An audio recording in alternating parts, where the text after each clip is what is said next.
Ցանկանայի բարձրացնել մի շատ կարևոր հարց, որը ուղղակիորեն սպառնում է բոլոր սովորական աշխատող մարդկանց։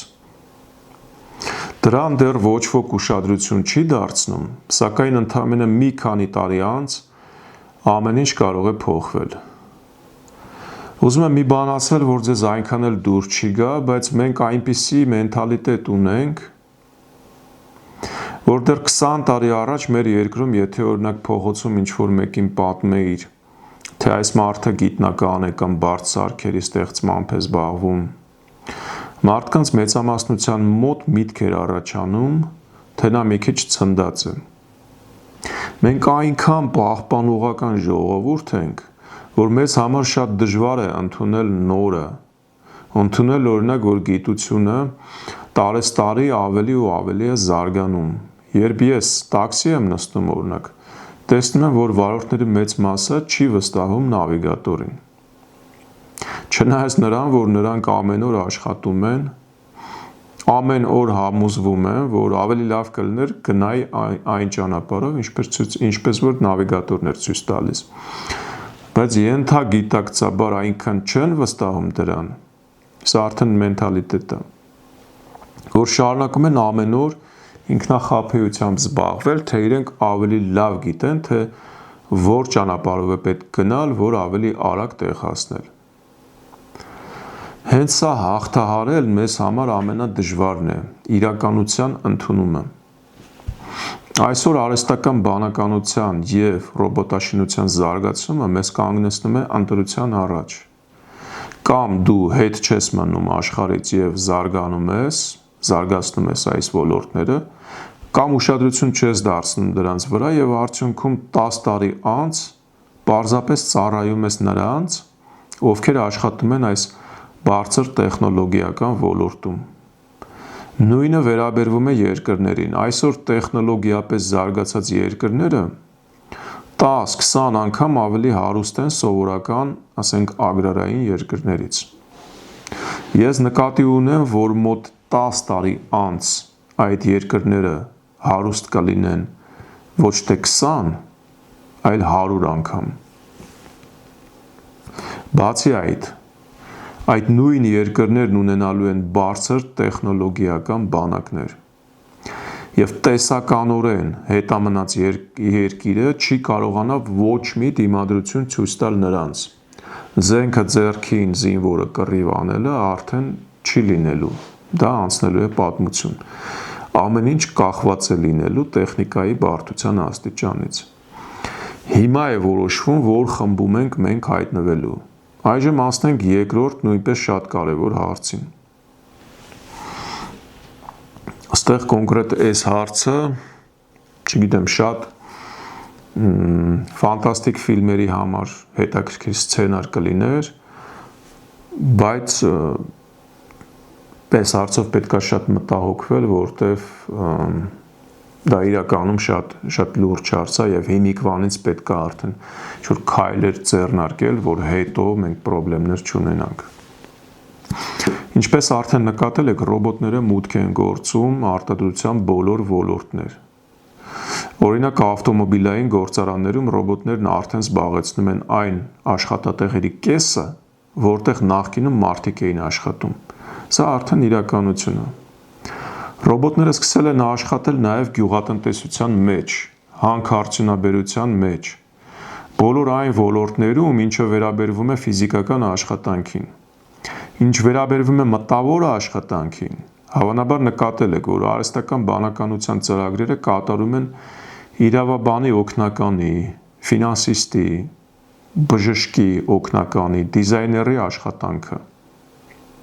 Դիզայները արդեն կարելի ասել լրիվ փոխարինել են, կարողանում են փոխարինել այդ ծրագրերը։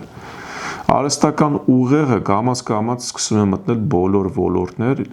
և փոխարինել մարդկանց։ Այժմ խնդրում եմ ինձ ուշադիր լսեք։ Բոլոր այն ձեռնարկությունները, որտեղ այժմ ռոբոտները քիչ-քիչ փոխարինում են մարդկանց, 10 տարի անց ռոբոտների մասնաբաժինը կհասցվի մինչև 90-95%։ Սա նշանակում է, որ եթե նախկինում գործարանում աշխատում էր 1000 մարդ, ապա 10 տարի անց կաշխատի ընդամենը 100-ը։ Իսկ հիմա եկեք միասին հիշենք, ում են պատկանում այդ գործարանները։ Սիրելիներս, այդ գործարանները պատկանում են մասնավոր անձանց։ Երբ նրանք ազատեն մարդկանց եւ նրանց փոխարեն բերեն ռոբոտներ, այդ մասնավոր անձինք կդառնան շատ ավելի հարուստ, որովհետեւ ռոբոտները նրանց համար շատ ավելի էժան կնստեն, քան աշխատող մարդիկ։ Դա բնական է։ Իսկ սովորական մարդիկ, ովքեր կմնան առանց աշխատանքի, կդառնան շատ ավելի աղքատ եւ կապրեն միայն նպաստներով։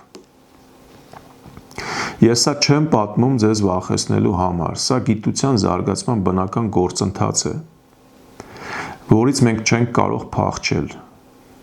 Երբ ես ասում եմ, եկեք մտածենք ոչ թե 1 քայլ առաջ, այլ 3-4 քայլ առաջ, ես օրինակ հենց սա նկատի ունեմ։ Դա կոչվում է ռազմավարական մտածողություն, որը պարտադիր պետք է ունենա պետությունը, ունենա այդպիսի մտածողության մոտեցում։ Ես ձեզ մի փոքր վախեցրեցի, իսկ հիմա առաջարկեմ լուծումը։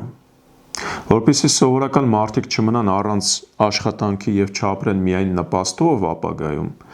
մենք բոլորս միասին պետք է պահանջենք, որ մեր պետություն, մյուս պետությունները թող իրենց ճանապարհը ընտրեն։ Բայց մեր պետությունը պետք է ունենա առաջի 10-15 տարիների ընթացքում պետական բիզնեսի քաղաքականություն, սրա դեմն առնելու համար նախորոք։ Ինչ է դա։ Դա մի գործընթաց է, երբ պետությունն ամեն տարի քիչ-քիչ գնում է մասնավոր ձեռնարկությունների բաժնետոմսերի 60, 70 կամ 80%-ը։ Այսինքն պետությունը դառնում է այդ ձեռնարկությունների գործընկերը։ Իսկ ինչ է պետությունը։ Պետությունը մենք ենք, մեր երկրի բնակիչները։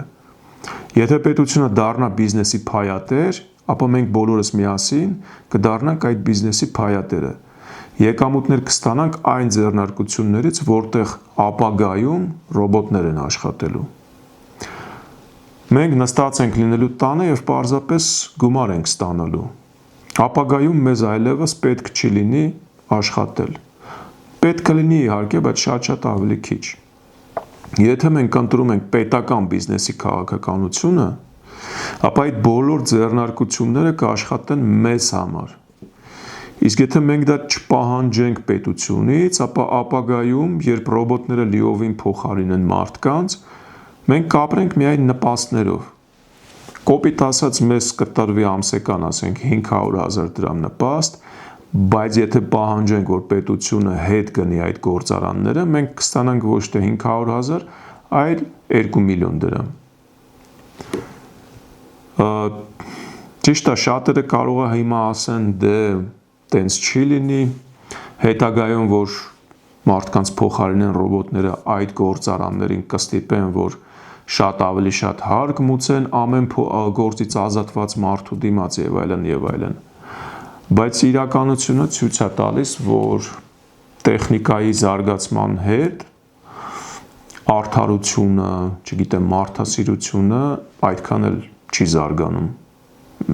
Պատերազմները ամբողջ աշխարհում ձեզ հիմա օրինակ։ Այսինքն այդ արդարությունը, որ մենք բոլորս պատկերացնում ենք ապագան ամեն ինչ հրաշալի եւ շատ արդար, կարող է այդքան էլ տենց չլինի։ Հասկանում եք, դա մենք դրանից ապահովագրված կլինենք միայն այն դեպքում, եթե պետական գործարանների մասնաբաժինը լինի շատ ավելի մեծ։ Եվս մեկ անգամ ուզում եմ ուշադրություն հրավիրել այս թեմայի վրա, այն գուցե այս կամ հաջորդ տարվա համար հրատապ չէ, բայց մենք չենք կարող չմտահոգվել մեր երեխաների կամ մեր ծերության համար։ Գիտության զարգացման հետ մեկտեղ աշխարհում արդարությունը չի ավելանում, սա դաժան իրականություն է։ Հարուստներն ավելի են հարստանում, իսկ սովորական մարդիկ թեև չեն աղքատանում ավելի շատ, բայց ստիպված են ավելի ու ավելի շատ աշխատել, որպեսզի պահպանել կենսամակարդակը նույն մակարդակի վրա։ Հիշեք, պետությունը մենք ենք, եթե ձեռնարկությունը մասնավոր է, այն կվճարի իր շահույթի միայն 30%-ը որպես հարկ, որը կհասնի մեզ նպաստների, թոշակների ձևով։ Բայց եթե նույն ձեռնարկությունը լինի պետական, մենք կստանանք արդեն ոչ թե 30%, այլ 100% շահույթի։ Կրկնում եմ, շատ կարևոր է 10-15 տարի անց աշխատանքի 90%-ը կատարելու են ռոբոտներ։ Ամբողջ հարցն այն է, թե ում կպատկանեն այդ ռոբոտները եւ ում կգան այն գումարները, որոնք նրանք վաստակեն։ Կարծում եմ մենք իրար հասկացանք։